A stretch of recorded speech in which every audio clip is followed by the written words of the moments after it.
Hello, everyone, and any people that may be watching, but of course, people that will be watching the playback. Hopefully, I can be heard. Let me just confirm. Looks like everything's good to go, but I just want to make sure y'all can hear me.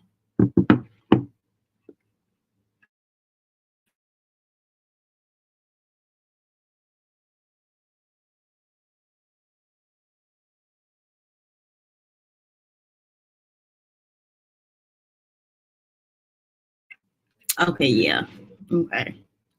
So I'm just gonna hop right into it because I have a lot to say, but I don't want to make the video mad long. But this is gonna be kind of like an educational video, but like in a fun, interesting type of way.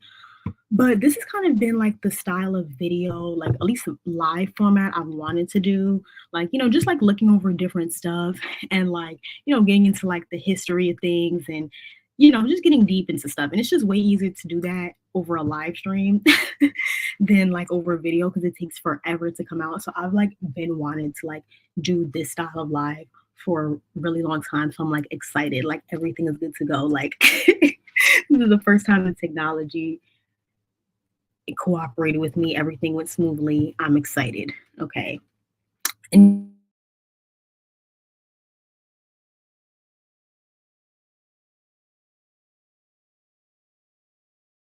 into like a whole week of stuff. But anyway, hope everybody's having a good night or evening wherever you are. So, per the title, in this live, I will be discussing the MGM or multi-generationally mixed experience, past, present, and future.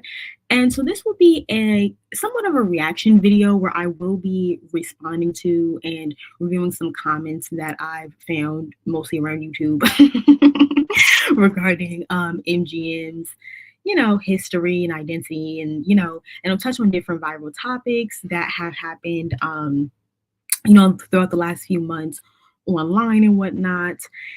And as I said, I wanted to do like this style of video for a while, but it just took me so long to do then, with editing and everything. So once I got my live situation together, I'm like, okay, yeah, this is the time to do this. And it's just like I enjoy reviewing these comments because oftentimes I'm like, oh wow, like you don't think that other people view these situations the same way you do. And it's important, as I've always said on this channel, to like share experiences and stuff, and for us to talk to each other because really throughout history we have not had that opportunity. And that's kind of one of the reasons why, as a group of like people of African descent or Afro mixed race people, as I like to say,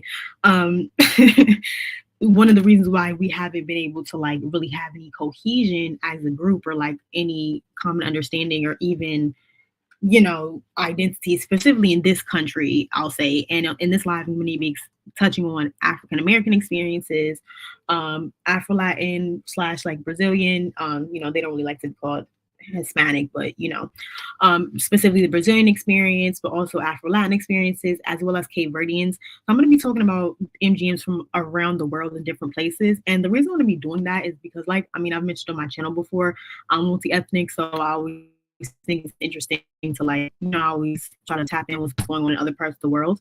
But at the same time, I think it is interesting to see how, because a lot of multi-generational mixed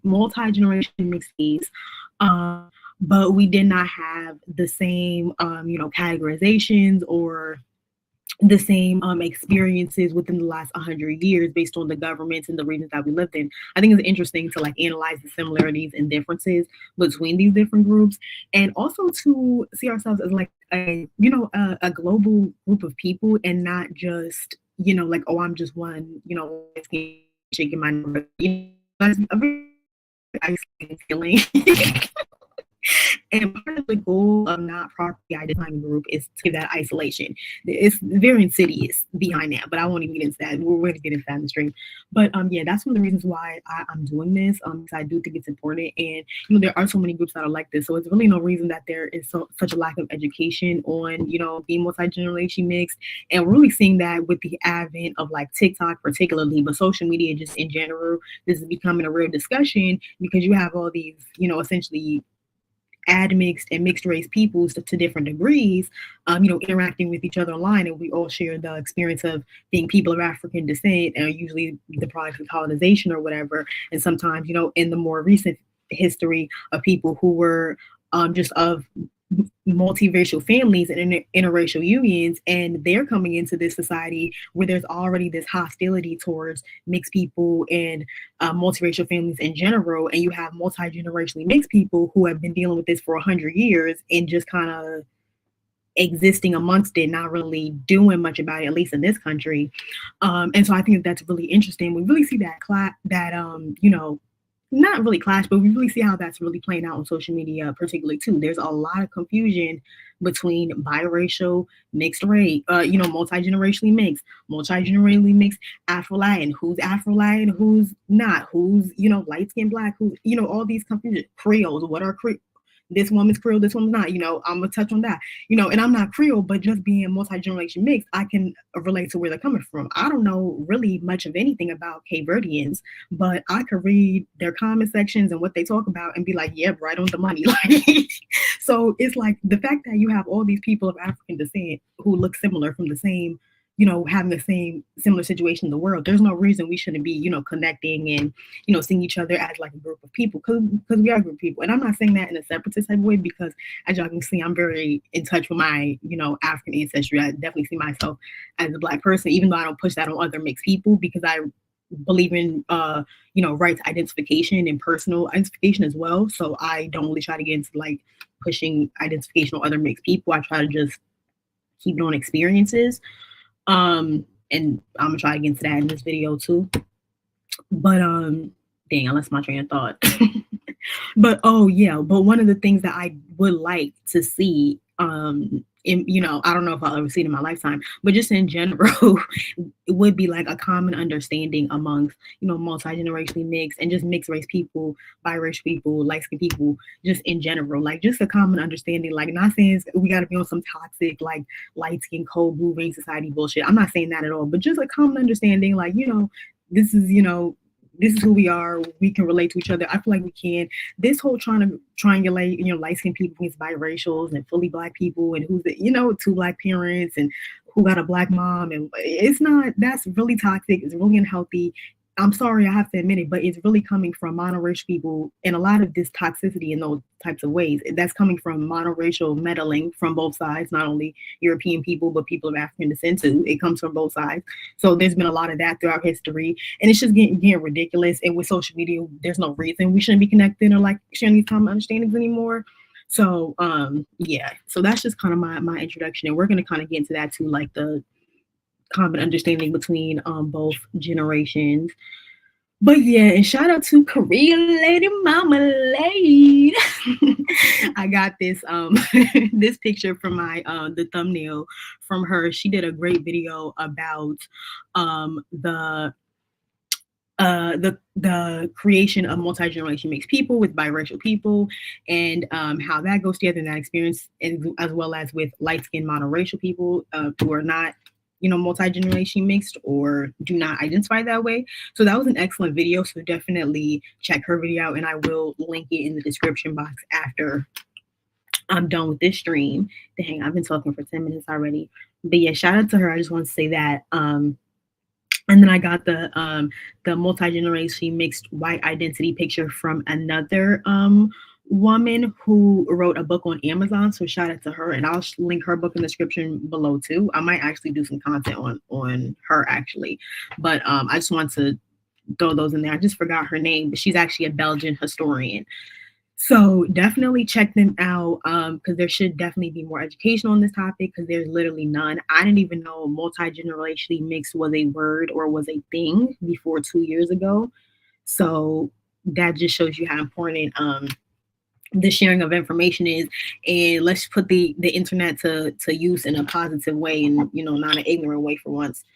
So anyway, let's get into the presentation. 1 second, let me some water. Okay.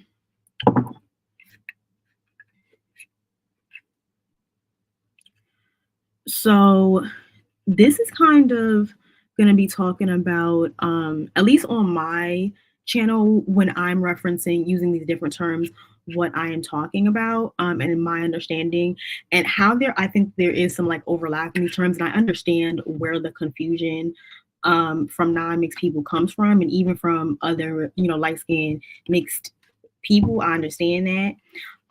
So I just want to read over this comment. So let me pull it up on my end.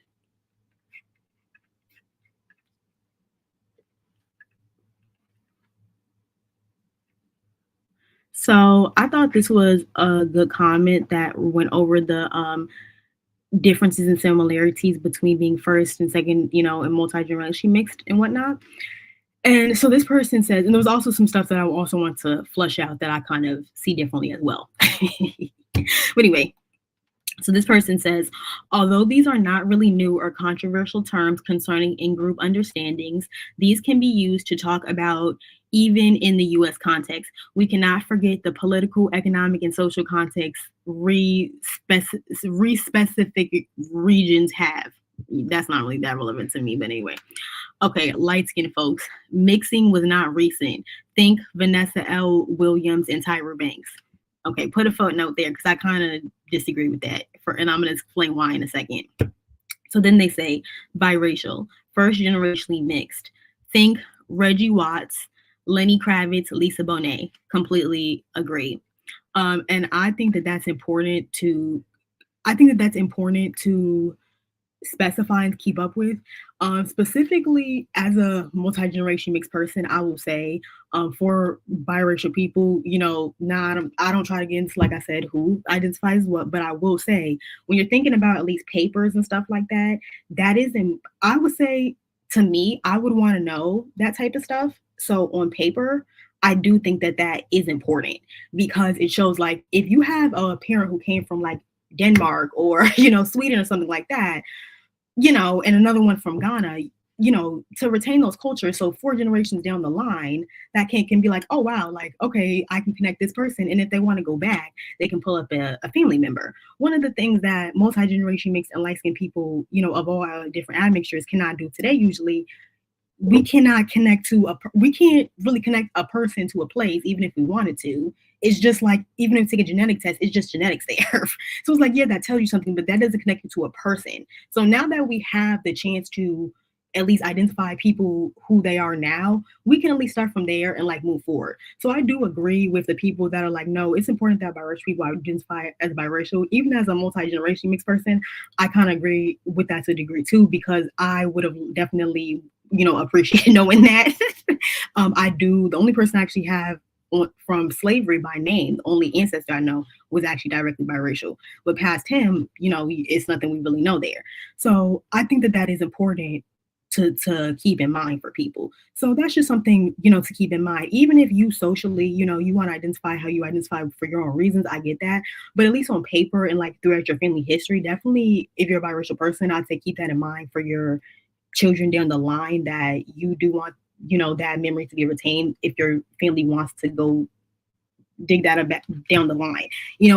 I'm not going to go as far as to say it was unfair, my family situation, because they were under certain circumstances. But sometimes, if you choose to not tell your kids, your ancestors about, down the line about their family history, you choose to keep stuff from them, that can be really damaging sometimes, and that can feel resentful sometimes. And, I get the circumstances were different when my family was coming up, but, there was a lot of stuff they didn't talk about on purpose. And that's not just in my family, that's just down the line. And that contributes to why there's so much confusion about this today. And you got the people making up these stories like, oh yeah, so-and-so's grandmother was part, Cherokee princess. She was Pocahontas' granddaughter. And it's like, no.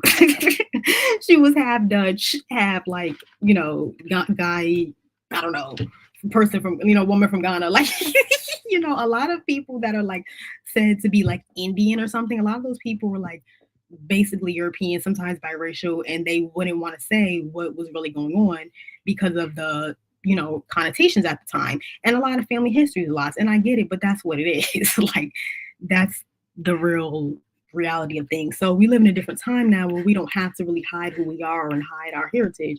So we should take advantage of that. So I do get why that's important for mixed people's family history to document stuff. But anyway, moving on. So then this person goes on to say, number 3, multi-generationally mixed people. Think Zoe Kravitz, or centuries in an environment such as Louisiana, where a large mixed population married one another. Or a young friend of mine who was born into a family where her mother's side over the past 3 generations included women of African descent marrying children with indigenous men. This friend's late mother was Afro-Indigenous and late father was Native. My friend is an enrolled member in her father's Native tribe. For privacy reasons, I'm not mentioning it. My friend identifies as both Black and Native. So I actually do agree with this. I do definitely agree with this. And this also directly relates to what I'm saying about why it is important, I think, for biracial people to, maintain that family history, so you can like track that down, and then you don't have your kids running around, looking like Lisa Bonet in 4 generations, and you're like, yeah, I'm 100% Black, because that's what's going on now. And God bless them. I'm not saying that to be mean or anything, but that is what's going on. A lot of the times, because people's family just didn't know. One of the reasons why I do, over time, since I've been older, and granted I was kind of like forced socially to do this, but based on how I was raised too, so that shows something about how far the conditioning is. Shout out to multiracial movement, because I got that term from her. But one of the reasons why it was kind of easy for me to start understanding that I am mixed was because I didn't know my family history. So I knew it on both sides. So I was like, well, if I already know this about myself and this is how I present, what's the point of really continuing to deny this part of myself? So it was kind of easier, from there. But that's because I knew my family history. I've also interacted with a lot of my great grandmothers and aunts and uncles and stuff like that. And they were very clearly highly admixed, probably mostly European, more so than African. So that really shaped my perspective. And my mother always told me about her family's experience and how they were treated and how people reacted to them and stuff. So I always grew up hearing this stuff. So it was easy once people were like, you're mixed. I'm like, yeah, okay, whatever, I am. Like, so anyway, I do agree with what this person's saying, but bringing it back to what I said about the footnote about Vanessa Williams, I want to make sure I'm on the right slide. Okay, to the footnote about Vanessa Williams, I would say, based on Vanessa Williams' genetics, I would still consider her multi-generationally mixed, because she took a genetics test and she was, hold on, I have a slide about it. She genetically was biracial. Look, she was similar to like this woman her genetics were more so similar to this woman on the far left, if y'all see on the screen, where she was like 51% African, 49% European, or something like that. Like genetically, Vanessa Williams is biracial. So she definitely is multi-generationally mixed. I think Tyra Banks was like 89% African or something. So I would consider Tyra Banks to be light-skinned Black, because she just has, that would be, in my opinion, admixture. So I think that that's different. So even if Vanessa Williams mixing wasn't quote unquote recent, I mean, it's recent enough that genetically it looks like she has a white parent. So this is what I'm saying. There's a lot of confusion there, and people have different understandings, because this person isn't wrong. It is up for interpretation. I'm just giving my I'm hitting my mic. I'm just giving my interpretation of MGM. But yeah, so I would definitely consider Vanessa Williams to be MGM, as where, like I said, Tyra Banks, light skin, because she's in the, admixed range. Kind of like this woman in the middle. She's 79% sub-Saharan African. So she's mostly African. She's basically 80% African, 20% European. I mean, you could consider her light skin. You could throw her in there in the light brown skin category. We claiming her. So yeah, I wouldn't be surprised either if her test came out to be 61% African or something. So I wouldn't even be surprised if she told me she was biracial, honestly. I wouldn't think she was lying, but I wouldn't assume it either. You know what I mean? So you can't assume phenotype based on genotype. That's another one of the points of this live. But yeah, anyway, Vanessa Williams definitely would be considered multi-generationally mixed. Going back to my slide here, the reason why I included an African woman to represent light-skinned Black is because I also think, and this is why I say that there's some overlap with the terms, like with MGM and like light-skinned Black and things. Like, there are tribes in West Africa, whom we descend from here in the Americas, who have women that look like her that could be considered red bones, light skin, whatever. And genetically, they're technically okay. I'm not qualified to talk about their genetics or their history because I hate to say I really don't know that much, but I've seen some of their DNA tests and they are 100% African. They're not mixed with European. Even the Khoisan people, you know, they're an ancient Asian group, but they're light skinned. They're not mixed with European. They're clearly ancient. So there are groups in Africa that are light skinned that are not light skinned due to genes popping up, due to admixture, due to like throwback genes just popping up. There are light-skinned people who exist because of that in Africa. So there is a chance that, you know, that there's, you know, there was already a light-skinned gene there and then it just got exaggerated with the European admixture. That's what I think. But at the same time, I don't think an African American like Tyra Banks, who is 20% European, is the same as like a woman who's 100% Igbo but just came out light skinned and then she has a family full of brown skin and dark skinned people in her family. I don't think that that's the same because genetically and historically they come from different situations. I mean, Tyra's part white regardless. Like even if it's only 20%, even if it's quote unquote a drop of white, genetically, I mean 20% is more than 0%. So that's where there's like overlap there. She's definitely not MGM, it's definitely admixture, but you can't say that African Americans who are admixed, in my opinion, are the same as African Americans who, are the same as Africans who are light skinned. And don't even get me started on the cultural difference in how African Americans largely, most of us don't have that. I hate to say it, most of us don't really have that connection to Africa like that. We have more connection to our European culture when you really think about it, and Native American culture. So I think that there's a little bit of, you know, we got to be honest here. So I think that just as a culture of people, we have to understand like this is just part of our history. We all just have different degrees of admixture. We shouldn't be, you know, being divisive amongst each other or being, you know, making it a big deal or anything. It's just part of our history. It just is what it is. I don't think that it's a negative thing or a bad thing. And I also don't think it's a negative thing or a bad thing if you know, African Americans are 20% are like, yeah, I'm 20% European, is what it is. It's part of me. It is what it is. Like, I don't think it's a bad thing. You know, we do live under European culture. It just is what it is. Anywho, let's move on to the next slide. Yeah. Okay. So shout out again to Creole Marmalade. I love that song. But yeah, I thought this was an excellent post that she made. And so it is, so she titled it Things Biracials and MGMs Need to Understand. And you guys see that I shared it. And again, shout out to her. Check out her page and some of her videos. But yeah, I thought this was a really good, just, you know, thing to keep in mind, especially online with all the triangulation that we deal with. But so she says, so to MGMs, biracials are your history. We wouldn't exist were it not for biracials coming together to create us at one point or another. You may have two biracial parents, or your family line may have begun with two biracials, and then most subsequent generations, your family line probably consisted of both biracials and MGMs coming together to create your whole MGM family. Either way, we are the product of biracials. And as for mulatto MGMs go, yes, and I completely agree.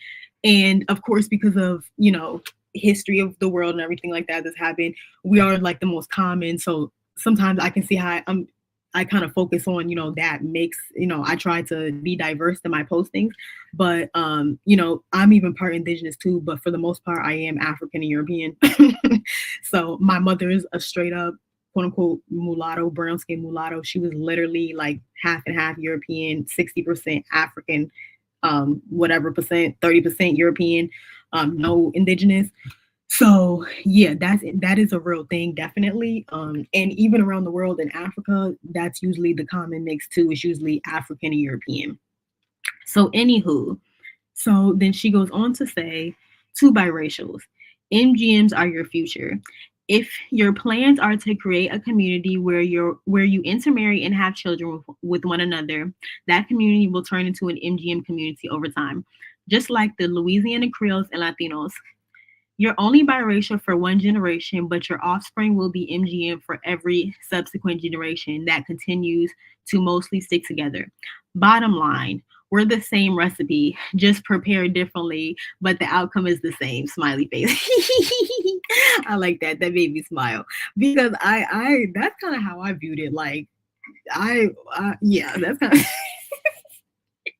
I like that. Same recipe but prepared differently. Exactly. And I think that's what people can't understand. Like they can't compartmentalize like people if people can visualize the parents, they're like, okay, they still don't understand it. Mentally, they're still having a hard time dealing with it anyway, especially if the biracial child doesn't meet their like stereotypical view of what they should look like, they're still gonna have a difficult time mentally grasping that. But they're like, okay, at least I can grab two parents of different races making, this one person.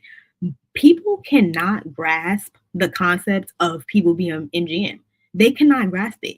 And why I included Cardi B and her sister there. Look at how they relate to her, how they react to her. They cannot understand it. It's like the girl has two mixed parents, obviously. She's from the Caribbean. DR is very mixed. What is difficult to understand? People cannot grasp it. Even with Louisiana Creoles, and I'm gonna get into how they were harassing that poor woman soon. They cannot grasp it. People cannot grasp being MGM. And they're just now starting to get biracial. Just now. They don't accept it, in my opinion. They lip service and say they accept it, but they really don't. Because if somebody's telling you you can't be proud of who you are, you gotta downplay it, or you always gotta make footnotes and preface everything before you say your experiences, then they really don't accept you fully if you gotta downplay who you are around them. And that's general across the board for mixed people, I feel like. But I noticed they're now trying to be like, they're trying to outcast biracials in that way. And, they're just now starting to grasp the concepts that biracial people are different, though, because I did still grow up at a time where people were heavy, as y'all say, like, quote unquote, one job rulers. And, they would look at somebody like Rashida Jones and be like, she's black, and it's like, okay, she's biracial, she's half black with a father that's probably MGM his damn self. Like, let's be fucking for real here. Like, look at Quincy Jones, his high yellow self.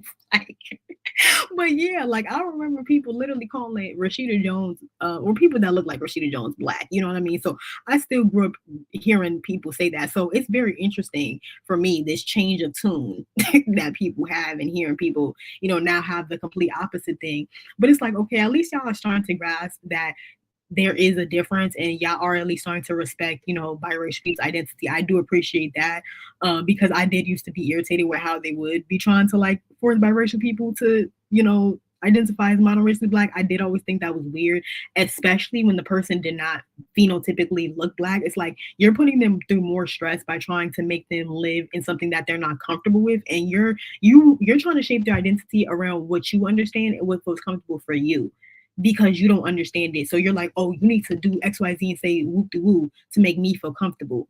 And, that's kind of always how I interpret it. And before, like, I used like before I came off the closet as mixed myself, like I didn't really think about it like that, but I had to have certain experiences to be like, oh snap, people really don't really understand you. Like, especially when you're MGM, you think that people understand, but then you interact because stuff seems normal to you, and you go down the world and you see how people really feel about you, and you're like, wait a minute. You don't understand. Like, I thought we were all on the same page, but you don't see me just, as just black the same way as you, the way I was taught. You don't see my racially ambiguous great grandmother the same as you, the way I was taught. Like, you have to learn these things in the world, but it is what it is. So let's move on. That actually brings me perfectly to the next slide. The one draw rule. I'm forgetting my videos, yo. I had some videos I wanted to show y'all. I'm forgetting to show my videos. Hold on. And I'm only 30 minutes in. I'm doing good. Because usually I be chit-chatting too much. I'm forgetting my videos. I'm so mad. It's only 2 though. Give me 1 second, y'all. I'm gonna check the comments too.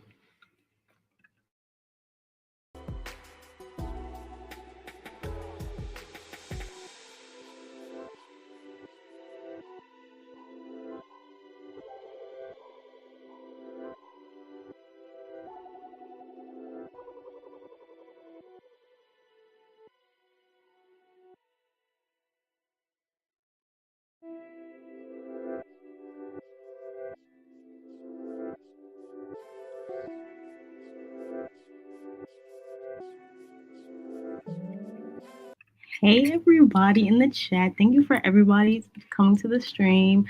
Thank you, Jose. Good evening to you too. Welcome, welcome. Hey, Irby, as always, thank you for always being so supportive. Hey, Pablo, I love your profile picture. It's so cute. I like your comment. How do I put a comment on the screen? Because I like this comment. Because I do.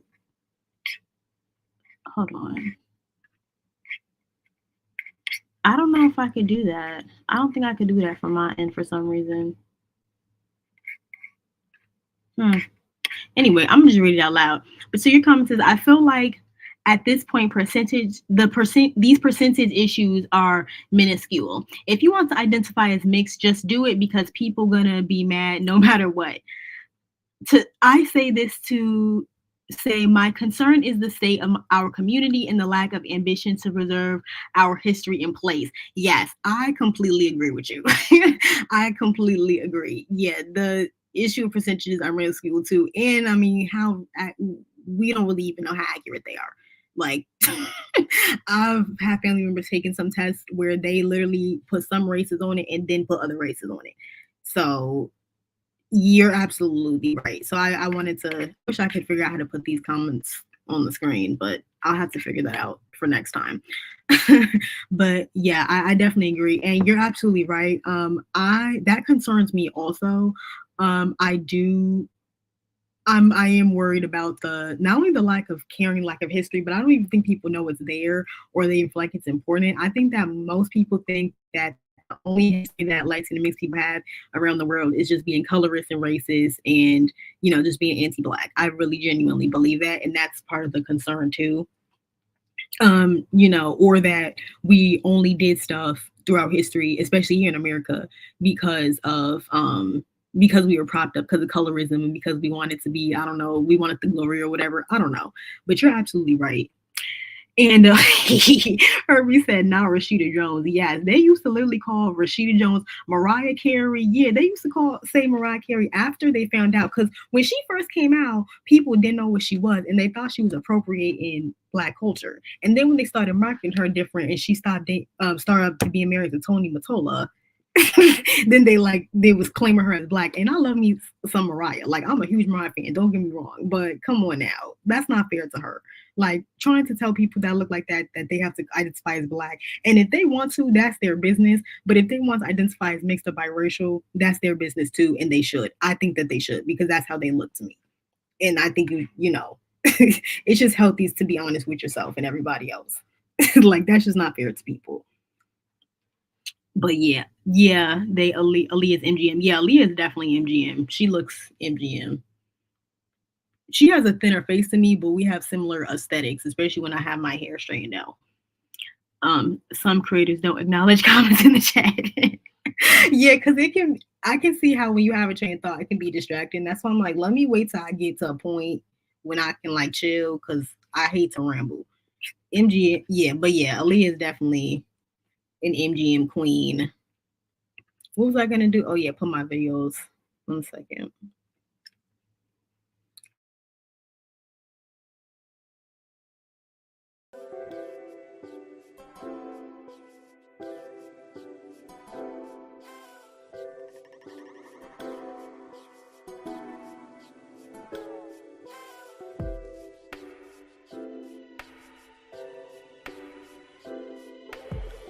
Interesting, because this comment assumes that being Black and mixed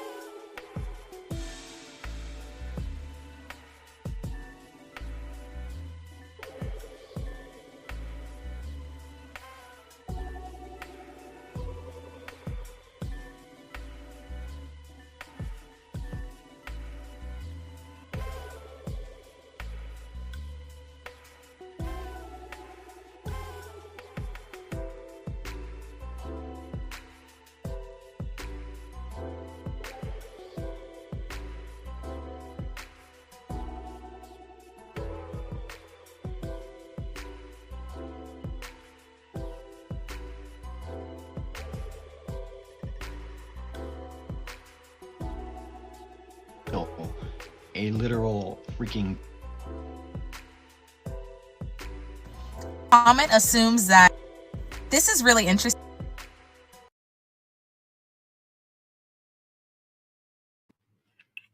All right, so I want to show 2 videos that are like kind of good explanations on the MGM like predicament, at least here in the United States.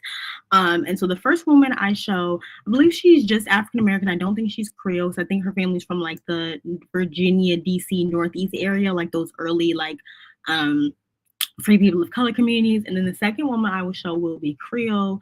And then from there, I will move on with the slideshow. So.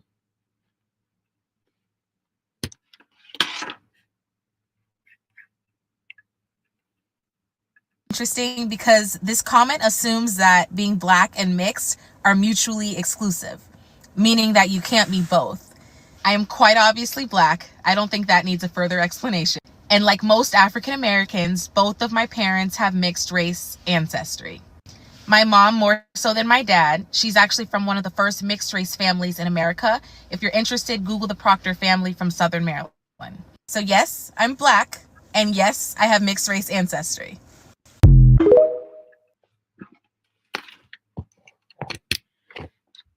So I thought that that was a good short and sweet explanation of, you know, kind of what I'm trying to say here. But at the same time, when she said that that the comment assumes that being Black and being mixed are mutually exclusive, well, for a long time in American society, it was, I wouldn't say it was looked at as that, but this understanding of like people who present as mixed needing to identify that way, at least in America, that's relatively new within the last 5 years or so. Before, it was actually the opposite. So if you look mixed and you were saying it, it was like considered you were trying to be divisive.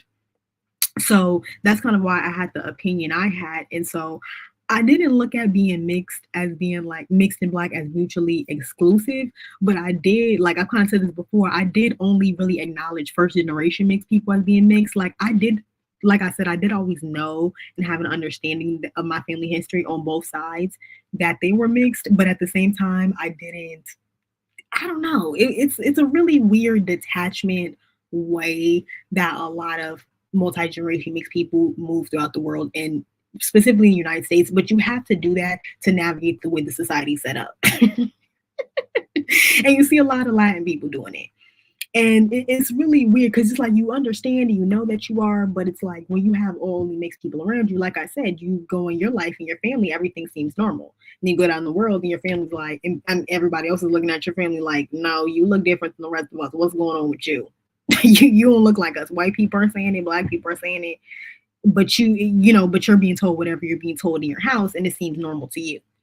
So it's an interesting experience. And so when these conversations, even though a lot of the times they irritated me and stressed me out, I will say I do kind of appreciate a lot of these conversations online, even though they might be miseducated at times and just ignorant at times too.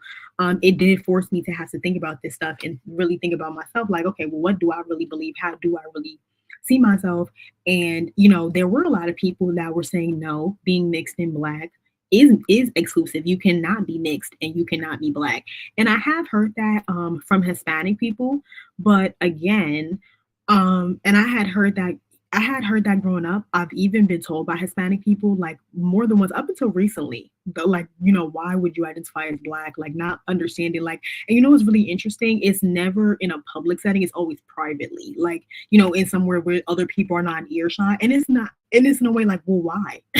Like they don't understand why. And it's like, I mean, I grew up here in the state, like, I grew up here. Like this is my experience here. It's like, and I am half African American. So it's like, that's why, like, but some people, they do see it as exclusive. And so I did always kind of feel like how do you say it? Like I felt contradictory about it when I did start hearing other African American people be like, no, mixed and Black is different. I did start to feel like, I really have to analyze these feelings now. And I had to just realize I have to develop my own understanding of mixedness and blackness. And I just had to go from there. And so I do like her explanation. You know, she was just like, you know, this is kind of my experiences, my understanding of the world. This is how I live my life. She's from America. Her family's what, you know, she knows her family history. She seems comfortable with it. It is what it is. So, you know, if I had seen or heard other people talking like that, I wouldn't have probably felt as comfortable to do it myself. You know, just because I didn't really understand. And yeah, I just didn't understand. That's what I'll say. I needed to be educated on it. I needed to learn. But yeah, I will say though, when I did hear people saying like, oh, mixed and black is exclusive, I did have to start, at least here in America.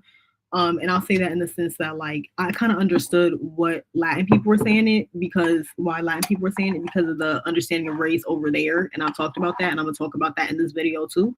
But I'm sorry, this live. So I understood why they were saying it. But when I heard people saying it here, it made me like think about things differently. Like, well, why do I feel like that? Why have I been saying that for so many years?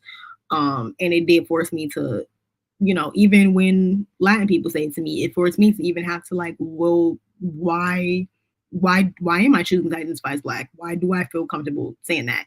Why am I uncomfortable with this line of questioning? I did have to start analyzing those feelings when before I used to just kind of like ignore it and brush it off and push it to the back of my mind. Even with my family history and knowing how people and how African Americans thought about the issue, I would just like, whatever, it's too complicated. I didn't address it or deal with it. But anyway, so let me show the video of the Creole woman.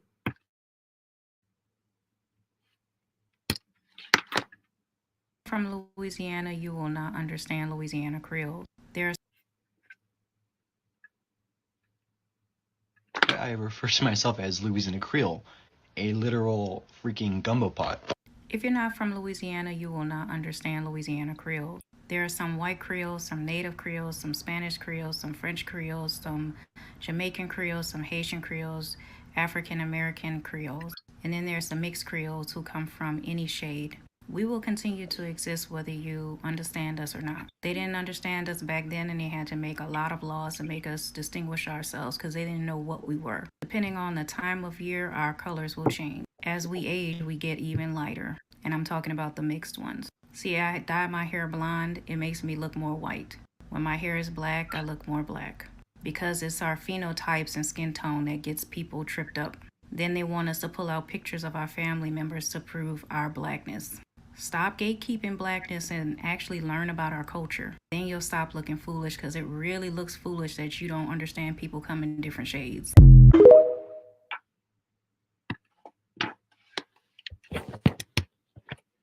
Okay, and now we can move on to the one drop rule situation. But just to double down what she was saying, yeah, I really suggest that, you know, non-mixed people and people from other cultures who are interested in policing mixed people from this country or other countries, I really suggest that they learn our history before they come over here loud and wrong, spewing a bunch of bushhaki, kind of like in the Tyler situation, and they end up looking ignorant and embarrassed.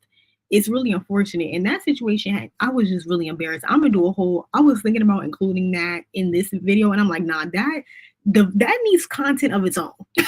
Because that whole situation had me hot, especially if you saw my community my wall. I was hot about that situation. So content coming soon, stay tuned. But anyway, let's get into this one drop rule stuff. But yeah, that's a good example of it. And they think that because in the case of Afro mixed people, they have proximity, you know, we're in their sphere of influence because we're people of African descent too. So they see that we're in their, they have proximity to us with a sphere of influence. And so it's like people feel like they can control or say like what we need to be doing, they can be dictating our identity and stuff. And we see it on both sides. It's not just Black Americans to South Africans. It's also Africans to Black Americans, Africans to Latin people sometimes to African Americans, people from Britain sometimes to African Americans. It goes all over the diaspora. And part of it is really, number one, there's a huge non-education and miseducation about Afro mixed people. There's a lot of stereotypes, a lot of negative historical connotations all over the world. And it's interesting how the stereotypes are consistent all over the world. That tells me a lot. That's interesting. And that explains a lot with what's going on now online. But anyway, let's get into this OneDrive rule slide. 1 second. Let me get some water.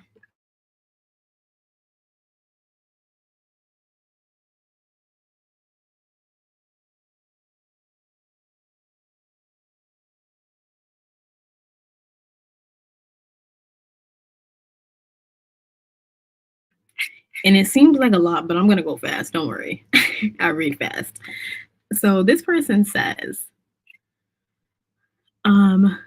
there is a Black in terms of Black American ethnic group, which is also considered an admixed population. All genetic studies of Black Americans show they're an admixed group with an average, with an average of 70 to 78% African, 22 to 25% African American, 2% Native American. Ancestry varies. Therefore, you can have people with very different phenotypes. Facts. Absolutely agree.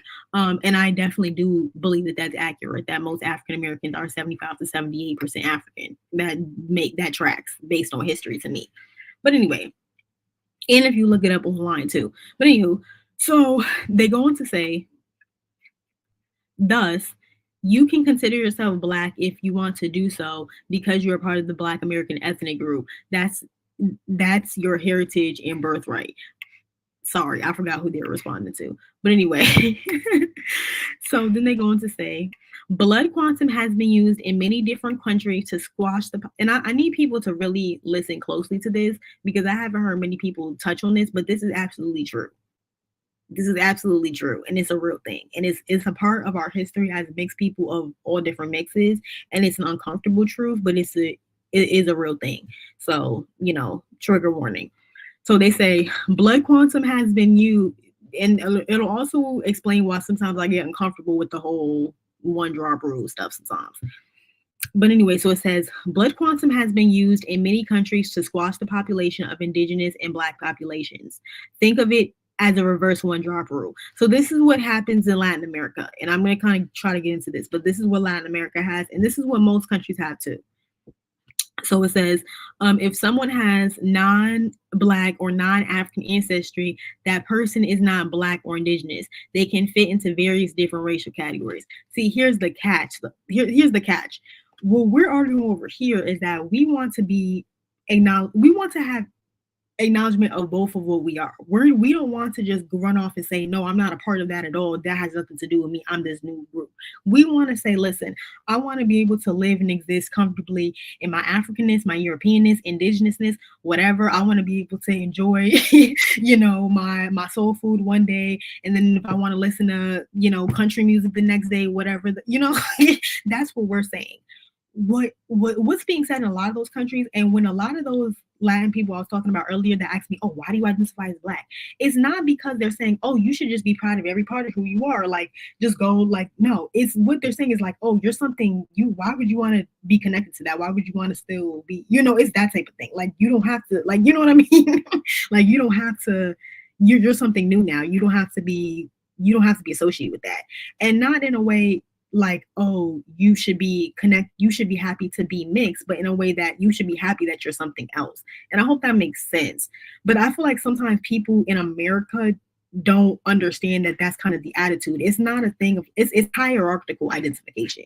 Kind of like how here in the United States, like, yeah, we're proud to be African American, but for a long time, people were very xenophobic towards Africa. So it's like people have more respect for European history. I mean, it's still kind of like that. Look how so many Black people try to say, oh, the first Irish were Black. Oh, the Jews are Black. Oh, this person's Black. This white person is actually Black. But they're not interested in investigating Africa. It's kind of the same thing. It's like, and that's kind of a roundabout way to put it. But, what they were trying to do was like, psychologically and culturally kill these groups of people, essentially through what they're going to talk about is like sending the kids off and then eventually encouraging them to disconnect from their culture and then just, completely disconnect who they are. And so basically what they're trying to do is not create multicultural environments, but we're essentially, in my opinion, this sounds really harsh, but trying to breed out the populations. they weren't interested in creating like New York City and multicultural families, in my opinion. And even if you talk to like a lot of like, families that's like in Latin America or something like that, like, the whole like Balanceamento thing, that literally means whitening the race. It's not means, oh, create all these beautiful different black and brown different groups of people. No, it's the whitening group. That's what it means. Blanqueamiento. So people were doing that with the social aim of making the population more Europeanized, not with, we want to connect different groups of people. We want to create a multicultural society. It's like, no, we want to dominate this group of people by suppressing their culture, sending their kids away, telling their kids they can't speak their culture, celebrate their, traditions, cut your hair, all that type of stuff. That's what it was. So that's a hard truth. And that was more so to Native Americans in this country, but in other countries, that was more, how do I say, that was like in Brazil and stuff like that. Well, we're going to get into it. So anyway, let me just keep reading, but I might have jumped the gun, but let me start reading from the top. So anyway, so it says, blood quantum has been used in many different countries to squash the population of indigenous and Black populations. Think of it as a reverse one-drop rule. If someone has non-Black or indigenous ancestry, that person is not Black or indigenous. They can fit into various racial categories. This strategy has been deployed against Native Americans in the US and Canada, where the mixed race children have been removed from their Native families and given to white families. And so this was going on up until the 70s. So there are a lot of people who, could be, you could have, your parents could have been your friend's parents or something, people that you could have known this could have happened to, that could have went to one of these schools. So this was happening pretty common and pretty recently. Another thing that was big is that they would sell them off, traffic them into the adoption agency. And that was another way of basically, disappearing essentially this group of people. One of the ways that I feel like they did to Afro mixed people was by not having us categorized at all. I feel like that whole, Rose doll bullshit and taking us off the census, I feel like that was like a way to just like, disappear us, as where with Native American people, they were like, yeah, we need to bring out the big guns. Like, I'm not saying, either one is worse or bad. Like we all went through it, we all went through it. But yeah, I think that this is interesting. And I don't hear a lot of people talking about this, but and at that time, there was no word for like trafficking and stuff like that, but a lot of these kids were actually trafficked. So there's a huge issue amongst mixed Native kids, and I would say also amongst mixed Black white kids of trafficking in America, trafficking within, at this time, trafficking with those creepy schools where they were sending kids across the country, Native American kids, and even in the adoption center, in the adoption agency, a lot of trafficking mixed kids around, CD measures, say the mother was young, talking her out of giving her child up. It was a lot of that going on. And this is a part of our history. And it's like, it's difficult, but it is what it is. It's the truth. So we have to acknowledge that this stuff actually did happen. But anyway, so they say this strategy has been deployed against Native Americans in the US and Canada, where mixed race children have been removed from their Native families and given up for white families. This erodes the Native identifying population and its culture. A similar official program was used in Australia. This resulted in the lost generations when mixed race Indigenous Australians were stolen from their families. So, and yeah, that happened up until the 70s too. So then this person goes on to say, for Black folks in Latin America, and this goes back to what I'm talking about with Balanceamento and the Casta System and all this type of stuff. And so they go on to say, for Black folks in Latin America, the racial Casta system encouraged Black people to intermarry to dissolve Blackness towards whitening the population. There's a famous Brazilian painting of an old Black woman holding her hands to praise as she looks at her biracial daughter, the daughter's white husband, and their white passing child. Shoot, I should have had a picture of it. But anyway, it's a pretty famous picture. It's a famous picture. I wish I knew Portuguese and I just look it up, but I don't feel like spending time looking it up. But yeah, it's very famous. Y'all probably have definitely seen it. But yeah, and if you look at the picture, the whole vibe does not give, oh yeah, woohoo, let's just mix it up and all like, have a big party and eat each other's food. No. That was not the goal. And if you talk to a lot of people who come from families that have, very colonized mindsets and a lot of anti-Black mindsets, they end up terrorizing the child of all skin colors and shades. Nobody comes out mentally well from these dynamics. Not, nobody in between. But anyway, so it says both Native American and Indigenous Australian cultures today, blood quantum is frequently ignored and people openly and proudly identify with themselves as members of their heritage. Latin America is seeing a similar trend where people are now broadly calling themselves Afro descendants. And so I think that this ends it in a really positive note, and also like a really understanding note, and kind of goes right back to what Pablo, I believe, in the chat was saying about like at this point the whole basically blood quantum thing, or admixture, who's MGM, who's not, whoop-de-whoop, all of that stuff is really, not only is it rooted in racism, white supremacy, because blood quantum and these made-up concepts of virtualization, all of that is rooted in racism, white supremacy. These are not native African and indigenous mindsets and thoughts. It's not even native to Europeans either. It's some American stuff that they cooked up to be divisive, to be honest. So we shouldn't even be trying to hold on to this and enforce this. And that's why I be feeling like icky with the whole conversation, especially it's like I'm already mixed up myself. How I look sitting up here trying to police other people and other mixed people's Blackness or mixedness, and I'm already mixed myself. It's just, eventually I was going to have to call myself to the carpet, hearing these conversations. But yeah, that is why Native American and Indigenous Australian cultures do not acknowledge blood quantum, because it is a European ideology. So when you hear Black people talking about we're holding on to the one drop rule, are we holding on to the one drop rule, or do we just have a cultural understanding of who our people are and who ain't? Like, please stop acting like people are running around claiming Ronda Rousey and like all these other people who literally probably are like a one drop, admixed, if even that, of Black. Like, it's not Black people running around claiming 𝙀𝙢𝙢𝙢𝙢 as a Black queen. Like, cut it out. So, like, should there be more education around who's biracial, who's mixed, colorism, these things, just history about different mixed people throughout the world? Absolutely.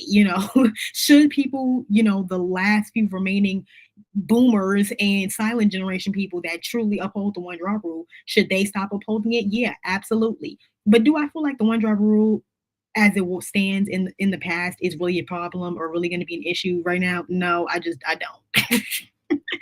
I just don't. Granted, I will say I'm a Yankee. I live in New York, so I didn't grow up in the South. It could be very different. I'm willing to admit that I don't know that much. I didn't start hearing about the one drop rule till recently.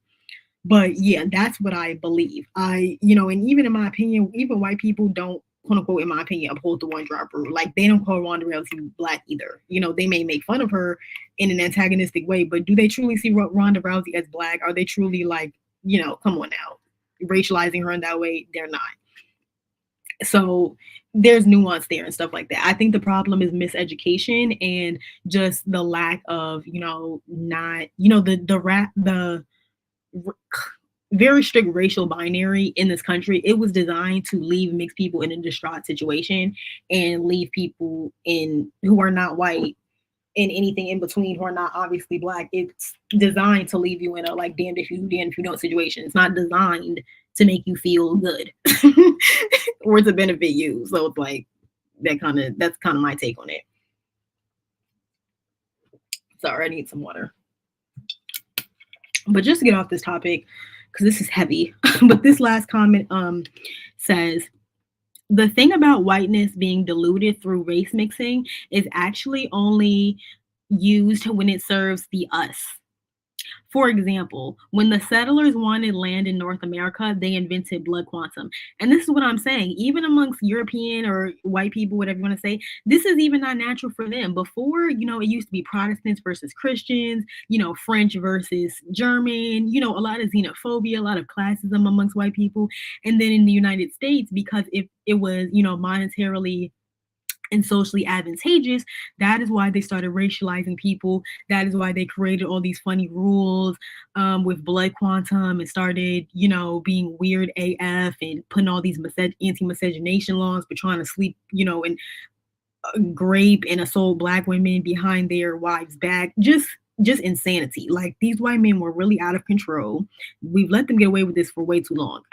But yeah, all of this was about political and social advantageous, means. It wasn't about, self-preservation or trying to properly categorize this new group of people that hopped on the scene.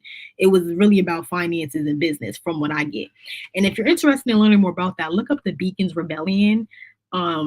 That's a good explanation of what I'm talking about. But anyway, so they say, so yeah, the thing about whiteness being diluted through race mixing is actually only used when it serves the us.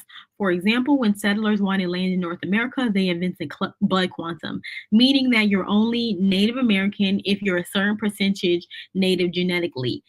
But isn't it funny how for Black people it's the opposite? So you see, that's why I'm saying they created all this stuff simply to be politically advantageous for them at the time. And yes, now it's affecting us, and now we're having to pick up the pieces and deal with this, years down the line. But that's essentially what it is. So if you have Black in you, you're automatically Black no matter how much you have in you. But if you're Native American, if you have any drop of whiteness in you, then you're not Native American. And they did that all so they can have access to their land. And that's what I'm saying. They were in cities with that shit. And if you're really gonna do that, I feel like that's just insidious to me. Like, as a mixed person, I feel like that's just crazy. Like, how are you gonna do that? Like, that's insane. But anyway, they're going to say this way, as native people and white people had children together. So as they had MGMs, often white people raped Native women. So often these were not consensual relationships anyway. So it's not, I don't know why people were acting like they were trying to build this amazing melting pot. No, they were like, that's not what was going on here. Like, anyway, it was colonization. Like, that's what it was. Like, but anyway, so they say, and their children were deemed white. Native people begun to disappear from a legal standpoint. So they can legally argue, oh, there's no Native people on this land. It's only white people on this land. My family owns it now. That's what they can basically say. When no, they're not white people. These are mixed race children who are part Native American, who you've systematically kept from their culture and basically brainwashed them to believe God knows what. It's really weird. And like I said, it's really sick. So yeah, they said the children were deemed white. Native people begun to quote unquote disappear from a legal standpoint. And if they were no more quote unquote real Native people on the land, it's free for the taking. Real, effed up, and completely contradictory to the one job rule. That's what I said. Because for Black people, it was the opposite. They were like, no, you gotta teensy weensy drop of Black in you, not keep your Black behind over there. Homer Plessy. Like, when it came to Black people, they had real different energy. But when it came to Native Americans, because they wanted to exploit them and eliminate their culture from a genetic standpoint on paper, on some weirdo shit, now they want to try to claim their mixed kids as white, but then also try to stamp out their culture and psychologically abuse them by keeping them from it. And I want to preface that because there are going to be a lot of people that be like, oh, well, if they got white status, they have privilege and whoop-de-whoop. And I think that's important to not look at it like that, because I don't know. I'm going to be honest with you. I haven't done any research, so I don't want to say. I do know that historically, in both America and in Latin America, essentially mestizos, so people who are mixed, and I'm using that term to describe people who are mixed in North America and Latin America. So I'm talking about simply people who are mixed with European and Native. People who are of that mix historically were always placed above mulattoes and Afro people of African descent, historically always. But I don't think they were necessarily seen as white either. I think maybe legally on paper they were calling them white, but I don't ever think that culturally or socially white America ever saw these mixed kids of white and Native people as genuinely white. I think they were just calling them white on paper to exploit them. And that's what I'm saying. So it's like, I'm not gonna get, bent. Yeah, anyway. But yeah, anyway, so then they go on to say, but that doesn't matter. because it gets the us what they wanted. Blood quantum equaled more land. One job rule equaled more slaves. So I just want to read that one more time. So they said, no periods. That's great. Yeah, but they said this way, as Native and white people had children. So as these MGMs were being born, often white people and the children were deemed white. So the MGM mestizos were called white in North America. Native people began to disappear from a legal standpoint. And if there were no more real natives, so I'm not sure if they were just called something else or they were deemed actually white, I'm not sure. But yes, since there were no more real natives on the land, it's free for the taking. Rural effed up and completely contradictory to the one drop rule, but that doesn't matter because it gets the us what they want, and we know who that is. And so they're going to say blood quantum equals more land, one drop rule equal more slaves. And yeah, that was what the one drop rule was. It was really to justify, essentially, enslaving people like Ronda Rousey. Not because they want to give her honorary white status. It was really because they was like, we want to be able to socially and culturally to ourselves and legally justify enslaving all these admixed white people, which is where if you look up like the the white slaves of Louisiana or whatever, that's probably what those people were, or those children. I'm sorry, those were kids.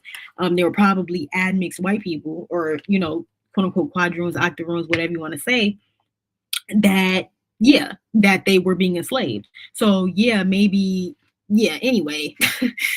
And then I could start ranting and raving about the whole light-skinned house slave thing and whoop-de-woo, but I won't even get into that. But let me show another video before we move on.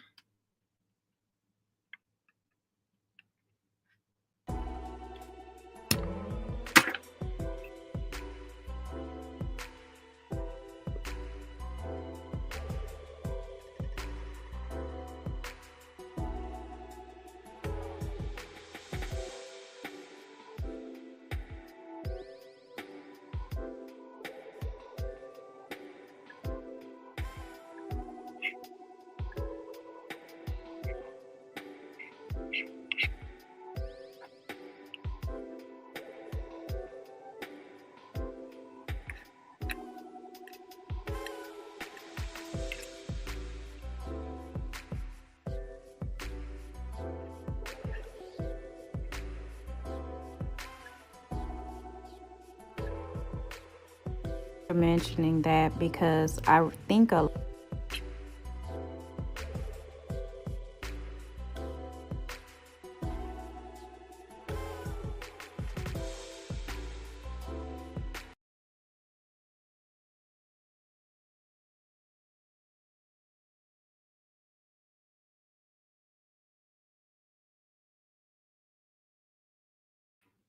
let me take the comments.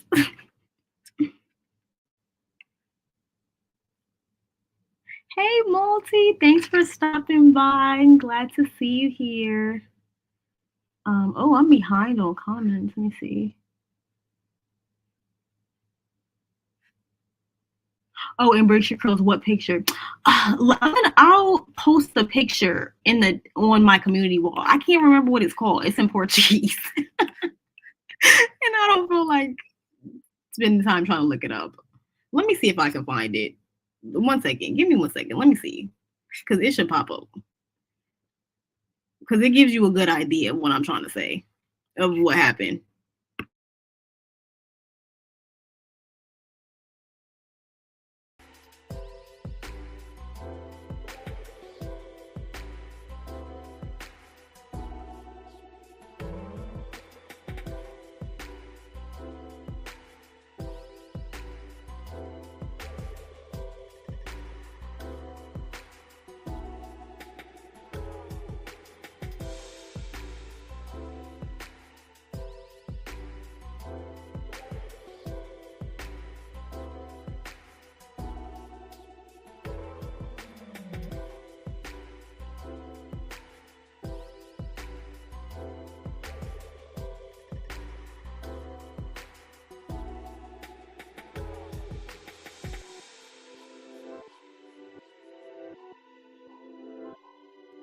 Okay, I found it. I found it. Let me share my screen. Oh my gosh. This picture is something else. Y'all definitely have probably seen this picture, I would think. But yeah, it's very, very self-explanatory. So basically this was used as like propaganda at a certain time in Brazil. Basically, basically to send the message like, as time goes on, the more you intermix, essentially quote unquote improve the race, kind of, through race mixing and getting more European over time, phenotypically, because, this baby in Brazil would not be one dropped into being black. They would be one dropped into being white, actually. So basically the whole point of the picture was like, showing like, you have the dark skin, mother who's probably African, and then you have her daughter who, in Latin America we call mulatto, so biracial here, and then she has a baby with a white man, and then the baby presents as white, and the baby gets to identify into whiteness and gets to, get the social benefits of Brazil. So basically they're trying to send the message. Well, yeah, it's a little caption right here, but yeah, it says the painting depicts a black grandmother, mulatto woman, white father, and their quote unquote quadroon child. Hence the 3 generations of racial hypergamy. We racial hypergamy through whitening. Yeah, so is what it is. So that's kind of what was going on in Brazil, at least towards people of African descent. I wish I could speak more on what was going on with indigenous people in Latin America. I don't know what happened. I could assume it's the same thing in America, though they're probably intermixing.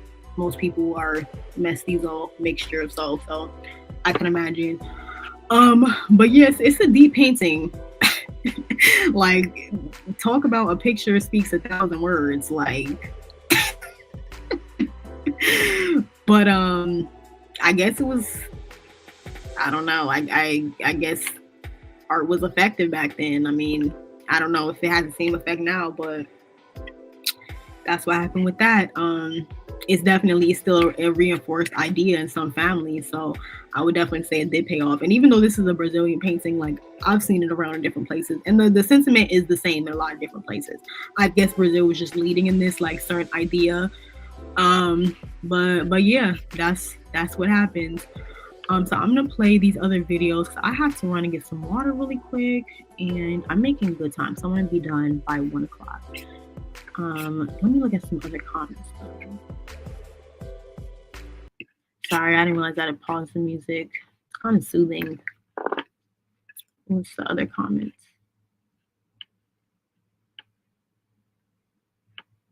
Do.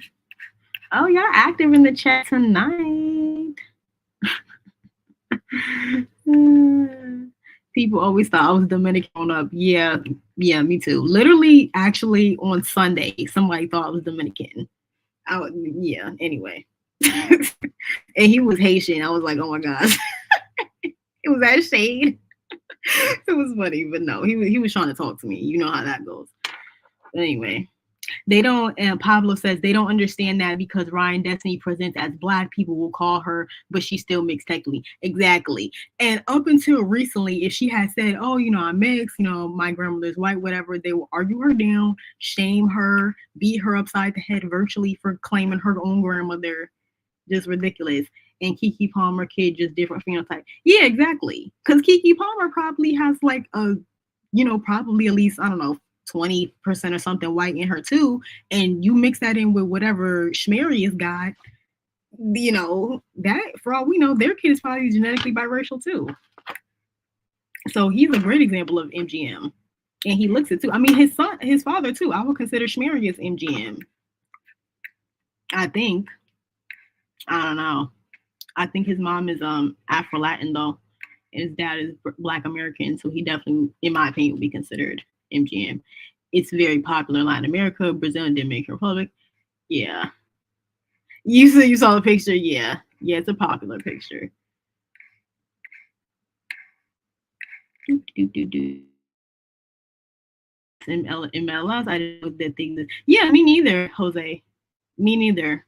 And I've heard the term multi-generationally used in different senses, but it makes sense to it.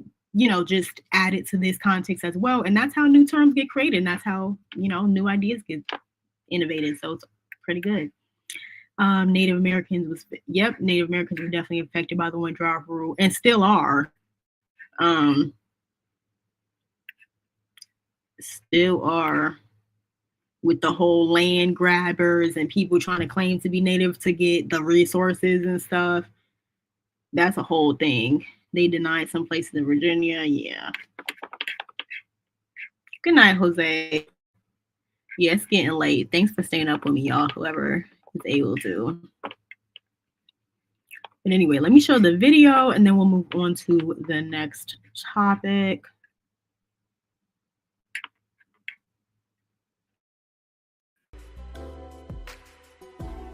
That's why I refer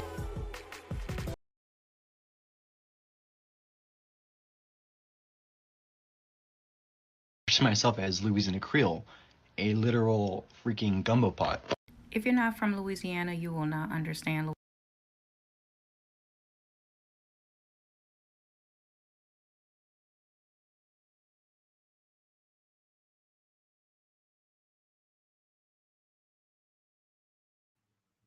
Sorry, I was showing the old videos. 1 second.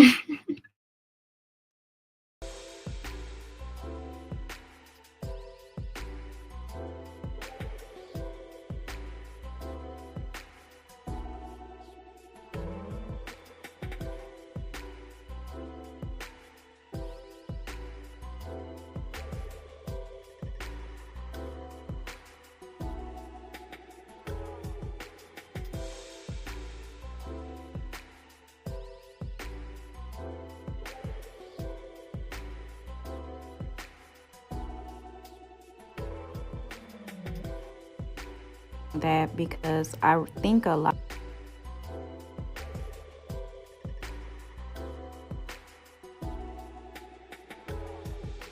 don't realize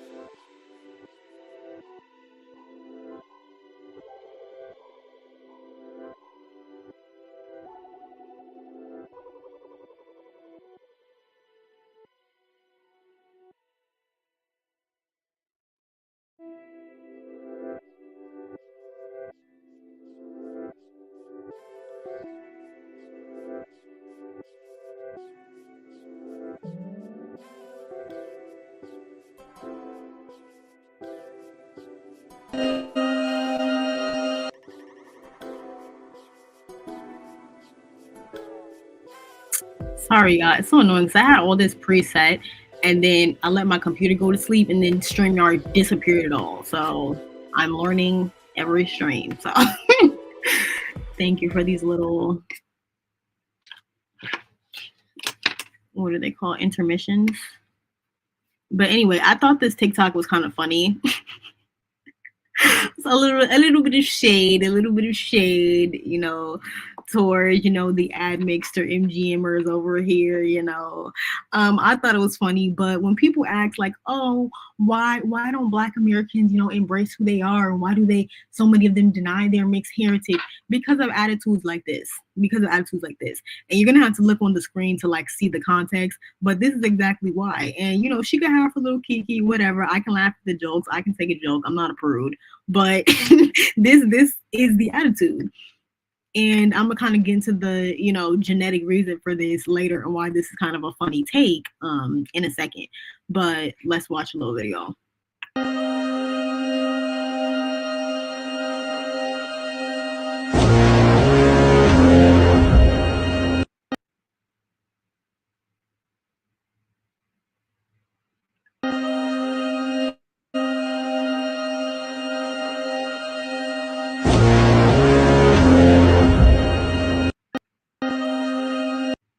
So it was just funny, like, you know, she's just kind of poking fun to like people who like, you know, make like, you know, talk about their admixture or whatever. Like, you know, I guess she's, in this case, she's making fun of a white person claiming to be mixed or whatever. But this is kind of like, you can apply this to like how they talk about people who are multiracial or multi-generation mix in general, like, you know, especially being multi-ethnic. Like, I've had people ask, like, oh, what are you? And I'm explaining to people, and I can literally feel people's energy tense up or feel that in the back of my head, they're like, sign. I'm like, damn, bitch. Like, they asked me what I didn't volunteer the information. But yeah, people act like, you know, they just always like give you shade, like, you know, when you bring that up. I just thought it was funny. But this is the other video, and then we're gonna move on to some other topics. Let me get some water. When somebody thank you for mentioning that, because I think a lot of people don't realize that when somebody has multi-generational mixes, and if they're not familiar with Louisiana people, they don't realize that people can be mixed race all the way into the 1700s, where all your family kept doing is light skin marrying light skin, marrying light skin, marrying light skin. And that's one of the reasons why our children come out in so many different shades. So here's my grandparents. Now, they are both considered black, okay? They are Louisiana Creoles that are considered black, all right? Socialized as black, very proud to be black as well. This is their son, David, my father, and my mother, and me, okay? Now, there's David, my dad, and look at my mom. Here's another picture of my dad, older. My dad had blonde hair, and he was passé blonde when he was born. These are all their boys, okay? So these are their parents. These are all their boys. As you can see, they have different shades. Now, when I did Ancestry DNA, it showed me my dad's DNA, and my dad's DNA says that he is half white and half black. See, that's what happens when you have a mixed ancestry. You can come out as if one parent is white and one parent is black. So he is biracial, even though both his parents had African ancestry. That is a hard concept for some people to grasp, but that is how things work. It's not a recessive gene. It is the fact that his parents contain both DNA. My mom, believe it or not, she had 14% Scottish. And that's why I came out like this. You see, because as dark skinned as my mom was, she still had that 14%. So you had some of my dad come in, but also some of her white ancestry came in. And that's the thing. You don't get to decide what parts of a person's ancestry they get. So when you look at my son and daughter, for instance, this is an old picture, but this is an example of that. Some people's genes are coming from different ancestors at a different amount, and nobody gets to dictate what they get. See, couples like this used to get together all the time, especially in Louisiana, for generations. So when you come with that, oh, people are just like because of the slave master, no, that is not the case for everybody. Stop perpetuating that lie, because you don't know everybody's genealogy.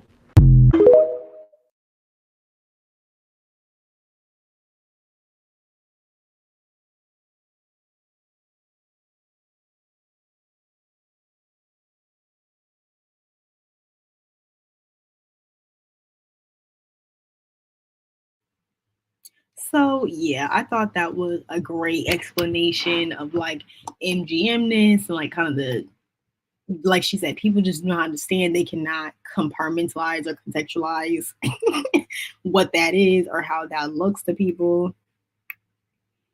Going back to my slideshow. So I just wanted to give some examples of like just how clear it is that genotype cannot automatically define phenotype, or it does not always present clearly in phenotype. I mean, just the diversity. And this is kind of the dilemma that MGM cultures and families have to deal with. And why I've often said, you know, personally, I think it would be impossible, in my opinion, to apply the racial binary to Latin America and Latin American people. It would be impossible. You could not categorize people. Like it's impossible. You can't do it. And that's why with these celebrities, there's so much confusion and issues, and people are like, wait, this person is, that's why they can't keep up and they can't understand.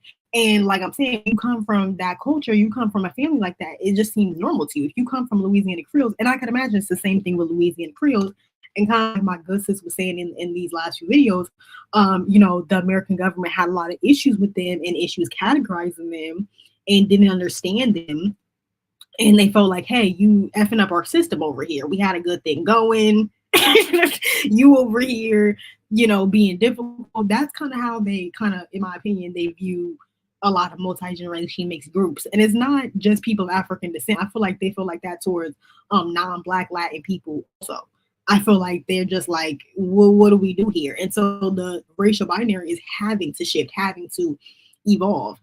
We just see that in very small ways, but it's always been there. You know, these people's bloodlines didn't just pop up in 1998. I mean, like people have light-skinned people, mixed people, biracial people, even if they were being called something else, have always existed in America, even if they were trying to actively erase us and hide us.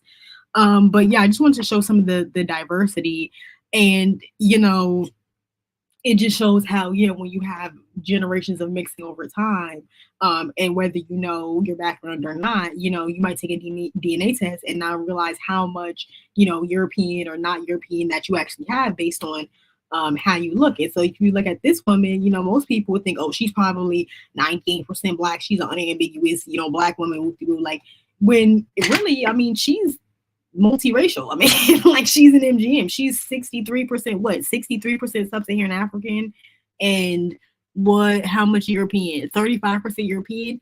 That's significantly admixed. So I would definitely consider that to be MGM. I consider somebody who's in, like, when you have 30% of non-Black European, non-Black DNA, to me, that's significant.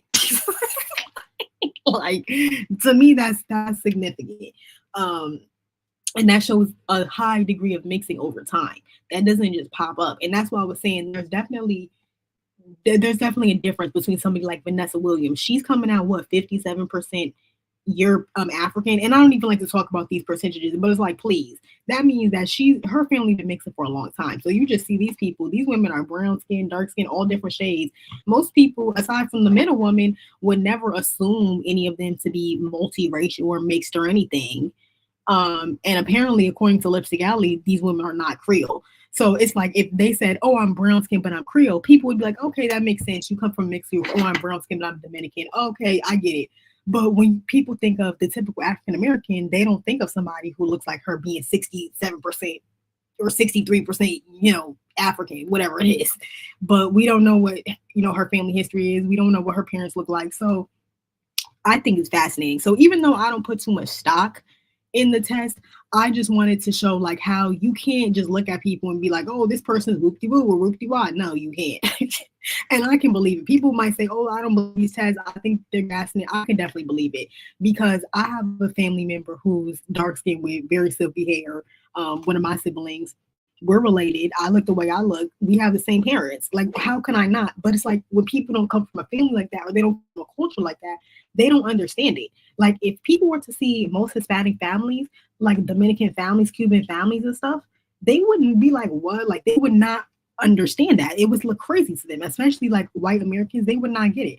And even my family, we be getting that, and people be like making little jokes like, oh, y'all look different. Y'all are mismatched. Like, people have said that to me before. Like, I got mismatched family members, which I don't. We all look alike. We're just all different shades of brown. But yeah. Anywho, so I just thought that this was really interesting.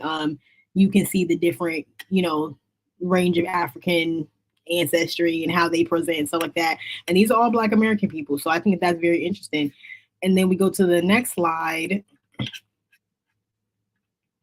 And this is the one I showed earlier. But yeah, this woman in the middle, she's damn near 80% African. So she's more African than the brown skin or dark skin woman on the other slide. But people would assume, based on her skin color, oh, she probably is mixed. Oh, she probably is the one that's multiracial, when, you know, she like has admixture essentially.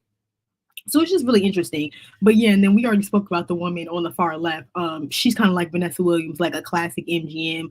Genetically, she's basically biracial. She's kind of like the woman's father in the video. And I have a lot of family members who are like this too. Like, in the older generations, genetically they were biracial, and then now my family members are in the 60% range. So it's really interesting how that happens. And then this woman on the far right, she's 84% African and brown skin. She don't look too much different to me than the women that are 61% African. So it's just like, anyway, you can't assume what people are based on looking at them, especially now with Black Americans. And there's a lot of miseducation about Black American genetics and history, and that's like a real hidden history there.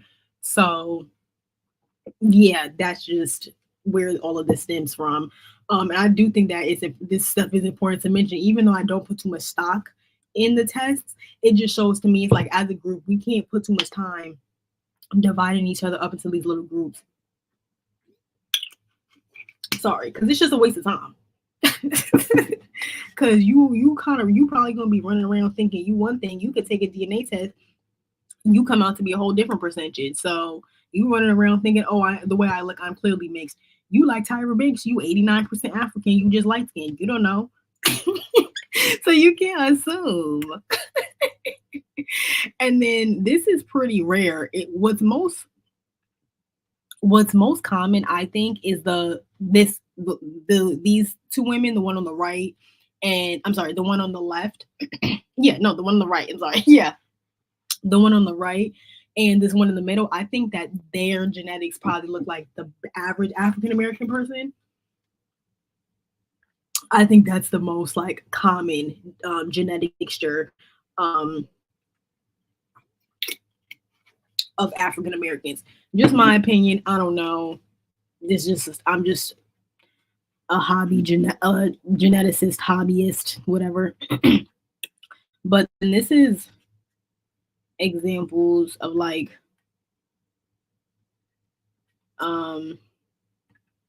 something that's very rare, but in America, people that are monoracially Black. And she's actually from a specific ethnic group, which is 𝙀𝙢𝙖𝙢𝙢𝙀𝙀 𝙀𝙀, and they're in South Carolina. And because they were able to like maintain their culture, sorry guys, maintain their culture, and they kind of stayed in their like a specific place where they're from. They were kind of able to maintain like very kind of genetic purity. I hate to use that word, but they were. So the woman on the top, she's 𝙀𝙢𝙖𝙢𝙀𝙀. So that makes sense to me that she's 95% African. And like they were kind of segregated since they worked on rice fields. So they had their own, they were able to like really maintain their African identity, culture. They had their own language for a period of time. So it doesn't surprise me that she's 95% African. That is not common for the average African American, though, in my opinion. It's just not. I think this young lady on the right, that's more common. I have it on the right slide, right? Yeah, I feel like that's more common. But I just wanted to show examples of like genetically how different that looks. And like, yeah, people can say, oh, 20%, that's nothing. It doesn't mean anything. Yeah, it's not that much, but it does make a difference. Genetically, phenotypically, it shows up. It does make a difference. Even with illnesses, it can make a difference. So it definitely does. So you see this gentleman at the bottom, he's 96% African. And he's from St. Mary's Parish, Louisiana, more than 96% African, but he's not 𝙀𝙢𝙖𝙢𝙀𝙀. His mother's side said they were from, I don't want to butcher that, Creole descendants. So they're probably Haitian. And like a lot of Haitians have really high percentages of African too. As well as like Jamaicans and stuff. Sorry, I had to get something to drink. But yeah, I think this stuff is really interesting. So you just can't look at somebody and just assume like, oh yeah, I can tell you're part this or you're part this and X, Y. No, you can't tell. You really can't tell with people. And especially not with African Americans. And just because people don't know their family history doesn't mean that is what it is. But anyway, before I wrap it up, I just want to get to the last few slides. I was going to go over this, but it's not even worth it. This is what I was talking about. Like, I'm not qualified to talk about this anyway, so I already touched on those bullet points, but I was just going to talk about like phenotype and genotype and like how you can determine how people look and stuff. So I basically already touched on this, but this is like typical 8th grade biology, Punnett square is what it is. But think anytime you're confused about people's phenotypes and why people look a certain way or why in different cultures, people like there's no, like, it seems to be no consistency. That's usually why, because you have all these different basically patterns that they can choose from, and that's why you have people like in my family member, as the person really said, where now we all are match family members and we're all different shades and hair textures and colors and things like that, which I think is personally beautiful. I don't have a problem with it. I think it's a great thing. I like the diversity, but you know, some people think it, you know, looks mismatched, whatever. Funny story. So I have 4 siblings. One of my siblings is dark skinned, one is brown skinned, and then me and my brother are light skinned. When people just see me and my brother together, they say, "Oh, you know, see me, my brother, and my mother, and my mother's brown skin." They'll be like, "Oh, I'm surprised that your father's not light skinned." Like, we've done that so many times, and it's like, why would you just assume that? And it's like, that seems like a random story, but I've gotten that more than one time in my life, and my siblings have even said that people say that to them too. And like when they're out and about, like at school, people would ask them like, "Why do y'all look alike? Are y'all half siblings?" We all have the same mother and father. In fact, 2 of them are twins. The irony. But yeah, this is something we get often. Like, why don't we look alike? And it's like, we do look alike in the face. You just think it just throws you off because we have all different hair textures and skin color. But that is real something like I worry about with my siblings. Like, I don't want people to like, you know, triangulate them against each other, like be divisive. Like, you know, that's something I've always kept in mind. And I feel like growing up in a mixed family, that's something you have to keep in mind. Like, that's a real thing, especially going out in the world, because people don't understand. And like with my brother who's dark skinned, like I always want to make sure people don't make him feel like he's ostracized or he's different, or like, you know, because sometimes people would be like, "Oh, he doesn't look like y'all." And like people would always make a point to say that, when in the face, he really does look like us. He looks freaking mixed. Okay. He has clearly mixed hair. He looks very mixed. So for people to be like, "Oh, he doesn't look like y'all at all," whoop-de-whoop, is really ignorant and is rooted in colorism anyway. But it's just something I've always like kept in mind because of that. And I just did like that. Like, why do you come up to a family and make a point to be like, "Oh yeah, this one kid don't look like y'all," when y'all already say none of us look alike anyway, even though we do. But anyway, so that's a real thing. But yeah, the reason why, even though both my parents are brown skinned, me and my brother are light skinned, is because my parents are mixed. It is what it is. And we're mixed multi-generationally. So you don't know what the fuck you're going to get. It's Russian roulette of the genetics over here. Have fun. But anyway, let me show another one of my videos.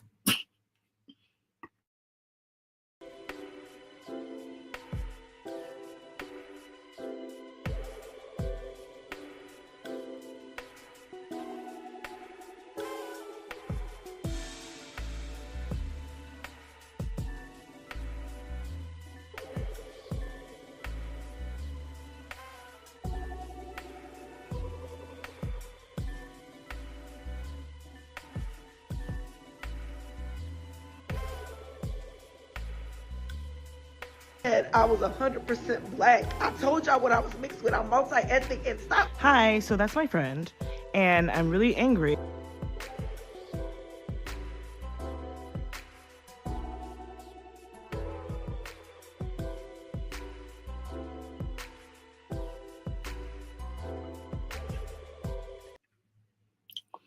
All right, so now I want to switch gears and talk about the gaslighting that MGM people have to go through and how people in society in general, but of course I'm going to censor the American experience because that's where I live. Yeah, so I'm going to be talking about that. And so I just want to go like talk about different ethnic groups and talk about the similarities, just how it's really the same story, different day amongst all of us. And it just shows you how people just really don't understand our cultures. And I really think there is an underlying level of racism to it because we are mixed with Black. That's why I use the term Afro mixed race, because I feel like we just get a certain weird level of hostility that's rooted in the racism and the history we've dealt with, regardless, even when people try to throw, you know, BS at our way, try to disqualify our experiences and our pain, that's usually rooted in history and some, you know, privilege or better treatment people claim that we got. So yeah, so I think it's just important to talk about the effects of how this is mentally affecting mixed and light-skinned people, MGMs, Creoles, whomever. Now, today, it's important for me to get this information out here. But anyway, so I want to show the video, and I'm sure many of you are already aware about the situation that happened with, and I'm sorry I forgot this woman's name, but she was a Creole woman who went viral on TikTok, and she was crying and about people gaslighting her, and I just felt really bad for her. This is why I've been planning on doing this live for like damn near weeks. Really, since this happened, I've been collecting receipts to do this live, because I just hate how this happens to so many Indian people, and I really empathize. That's why I was saying I was hot and bothered about them harassing Tyler recently too, and same thing with this woman. Like, how, like, y'all need to leave people alone for real. And if y'all don't understand people or their culture, y'all don't understand us NGMs, just stop talking about us and just leave us alone. It's simple. But it's okay. Now I'm here to educate y'all, so now there's no excuse. It's okay. But yeah. I didn't like how people were coming at her, but this just shows you people like, why was she crying? And I'm gonna get into that, but people like, why was she crying? It wasn't even that deep. She clearly looks right. But when you're coming from a society like we have as African Americans, NGNs particular, and we have been God's level of conditioning and brainwashing, I hate to say, but really, to think a certain way and to deny certain parts of ourselves because we had to survive in society. Literally, my family was not running around calling themselves black. I mean, they're proud to be black. I don't have a problem with being black, but they were not in that situation for shits and giggles. Like, they was not like, this was not just, they were like, what do I want to be today? Like, I don't want to be mixed. I want to be black. Like, well, that was not what was going on. They did not have an option. This was life or death for many people. I really suggest y'all read up on the experience of people who passed and why they would completely cut off their entire family and disappear themselves, and how dangerous it was, and how many people were died, died, unlived, hung. I hate to say all types of stuff. So that was not something to play around with, and people think that it was a walk in the park, and we were just over here shape shifting and racial bending, and living the soft life. And I just completely I think that's a misrepresentation of history, and yeah. But anyway, when you come from a society that's been that hostile to mixed people in general, but in this case, particularly MGMs, and you've been taught something your whole life, regardless of how you look. And I personally have people in my family that present and look like this woman. They're not Creole. I know people who look like this. And mind you, these are people who are both American and Hispanic, and they think the same way as this woman. And they will probably react the same way. If they were to be told by a whole bunch of people online, you just come online one day after living your whole life being taught and believing a certain thing, whether you agree with it or not, this is how a lot of us were raised and what we were taught. Like, it just is what it is. And then you get online all of a sudden one day after years of being told one thing, and it's all these other people, all these little Gen Zers, all these little Gen Zers and Gen Alphas sitting behind the little phone screens talk about, oh no, you're not black, you're not Creole, I don't know what that is, whoop-de-woo, stop trying to appropriate black culture, you're a white woman. It's very traumatizing. So, personally, I would not take the approach of coming to the internet to cry, but that's how she chooses to handle that. That's her business. And I do think people should see the mental distress is causing mixed people. And some people are going to think it's funny. Okay, whatever. I don't really agree with I don't really agree with that approach, but it is what it is. Now we get to talk about it.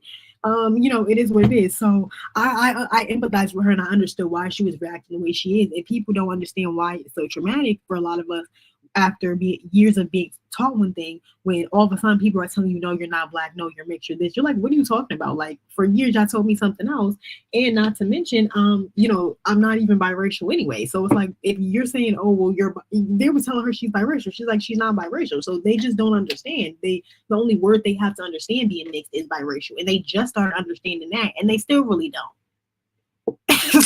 So, and that's something she's gonna touch on.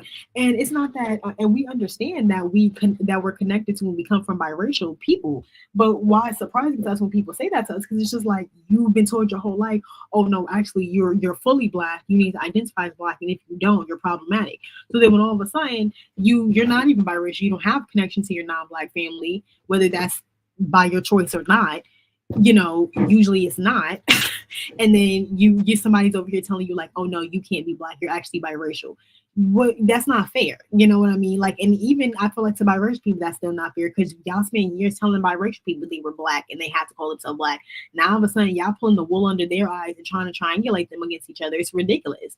So it's a lot of mental mind games, and it all connects between both generations of mixed people. But anyway, I'm going to show y'all the video and her response.